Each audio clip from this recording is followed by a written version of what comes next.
Semana 13. Falsa culpa e perdão. Na semana passada, nós terminamos a mensagem semanal com esta verdade. O que sobra para a maioria das vítimas é um sentimento de culpa, falsamente permitindo que a culpa recaia e permaneça sobre elas, para que assim a pessoa que precisa do perdão nunca sinta o pleno efeito do seu pecado.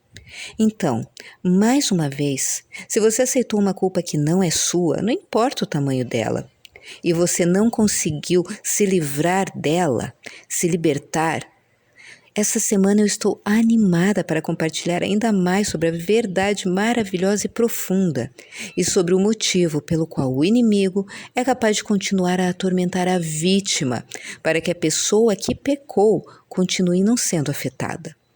No voo de volta para casa, depois de minha anfitriã e eu termos dirigido até o lugar onde ela foi estuprada, até onde aquele homem costumava morar e outros lugares que ela não conseguia chegar nem perto antes do Senhor a curar da sua falsa culpa, ele me disse: há somente um conjunto de emoções negativas para cada pecado. Então, se você assumir a culpa falsamente, o pecador real não sentirá remorso.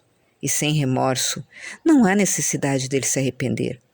Consequentemente, ele permanece no pecado. E pior, muitas vezes continuará repetindo o pecado e a ofensa vez após vez. Nos foi dito muitas e muitas vezes para perdoarmos, certo? E não somente quando a pessoa está arrependida, mas imediatamente. Deus criou o mundo e todos os princípios e leis e nos disse como isso era importante por muitas razões. A principal delas é para que possamos ser curadas daquilo que aconteceu conosco. Embora nossa mente possa não esquecer, eu tenho vivido a experiência de ser capaz de pensar no acontecimento e usar a minha experiência com outras pessoas, sem nenhuma emoção negativa envolvida. Não há nenhuma dor ou vergonha de maneira alguma. A outra razão por que é igualmente importante perdoar é para que possamos expressar amor por aquele que pecou contra nós. Porque, quando perdoamos, ficamos livres da culpa ou do que deveríamos ou não deveríamos ter feito. E então, com o perdão concedido, o pecador pode sentir completamente o peso do seu ato. Há tantos exemplos passando pela minha mente agora, mas deixe-me pegar apenas um dos meus favoritos que eu espero que vá te ajudar a alcançar a habilidade de perdoar mesmo o pior dos pecadores. Quando a nossa família estava morando em Pensacola, onde o RMI foi fundado, havia uma ponte de quase 5 quilômetros que era muito perigosa. Até o meu cunhado perdeu um primo atingido por um motorista bêbado nessa ponte no ano antes dele mesmo falecer. Então, sempre que ouvíamos falar de um acidente na ponte, eram notícias fortes. A tragédia atingiu uma família querida, que era muito próxima a nossa e que estava no ministério em tempo integral. Foi este casal que Deus usou para me ensinar muito sobre como ministrar. Um dia, eles receberam aquela ligação que todos os pais mais temem. O filho deles tinha se envolvido em um acidente na ponte, estava correndo risco de morte e a polícia estava na casa deles para levá-los para o hospital. Enquanto eles dirigiam passando pelo outro lado, o tráfego estava parado devido aos destroços dos carros envolvidos no acidente, com as sirenes tocando. Eles viram o que havia sobrado do carro do filho deles e acreditaram que ele poderia não ter sobrevivido. Foi simplesmente por um milagre que ele não tenha morrido. Mesmo que agora caminhe mancando significativamente e tenha perdido o uso do braço direito. Mas foi o que os jornais disseram, tanto na televisão quanto nas manchetes, e o que foi repetido pelos jornais em todo o país, que chamou a atenção de todo mundo. O outro motorista não somente estava bêbado, mas também sob o efeito de drogas e já havia sido flagrado dirigindo nestas condições 7 vezes e sem carteira. Contudo, estes pais pediram para falar com o homem na cadeia, para dizer a ele que eles o haviam perdoado e que, mesmo que o filho deles não sobrevivesse, ele não deveria se culpar. Os noticiários reportaram que o homem explodiu em lágrimas e que o pai daquele que estava lutando para sobreviver o abraçou enquanto ele chorava. Por estes pais terem sido capazes de perdoar este homem que já havia feito isso antes, ele sentiu o efeito completo dos seus atos.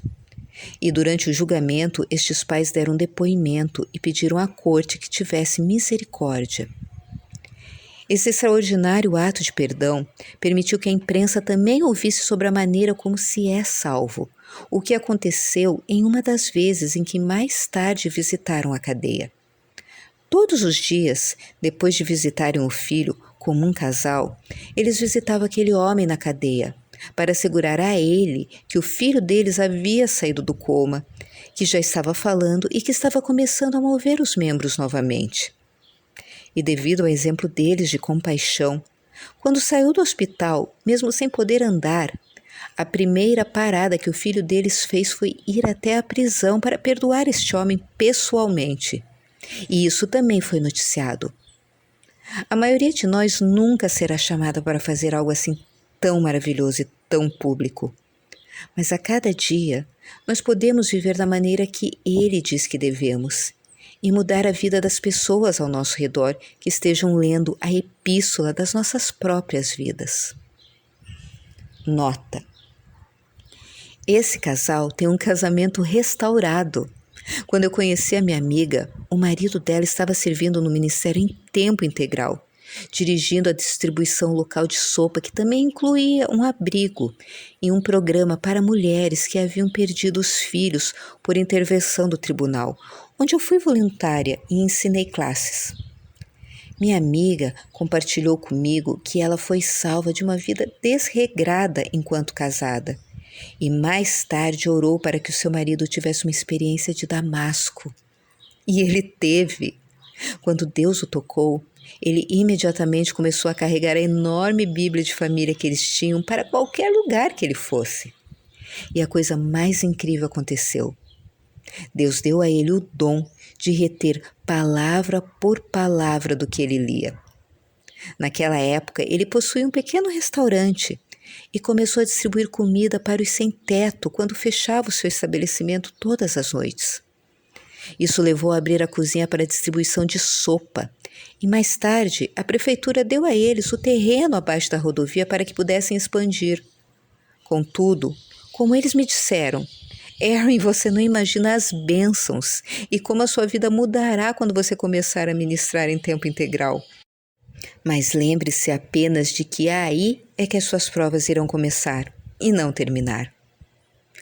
Agora é hora de parar novamente, ou marque uma hora para mais tarde, para selar o que você aprendeu. Ou, em outras palavras, meditar sobre tudo isso. E certifique-se de que você não irá apenas pensar sobre o que aprendeu, mas marque um encontro com seu marido para ficar sozinha com ele e pedir que ele compartilhe com você sobre como esta mensagem se aplica à sua vida. E pergunte a ele qualquer outra coisa que você queira saber. Em seguida, sente-se em silêncio e ouça. E mantenha o seu amor vivo, vivendo desta maneira todos os dias.